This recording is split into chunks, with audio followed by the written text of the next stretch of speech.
Kami lanjutkan Kompas Siang bersama saya, Francisco Donasiano. Saudara, kawasan Gelora Bung Karno, Jakarta dihebohkan dengan kehadiran Ganjar Pranowo yang ingin berolahraga di Minggu pagi. Tak ayal masyarakat yang berada di lokasi mengerubungi bakal calon presiden dari PDI Perjuangan ini.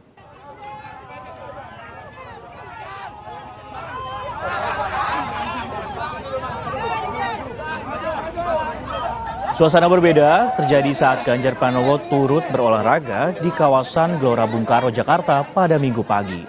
Kehadiran Gubernur Jawa Tengah ini menjadi pusat perhatian masyarakat yang tengah berolahraga.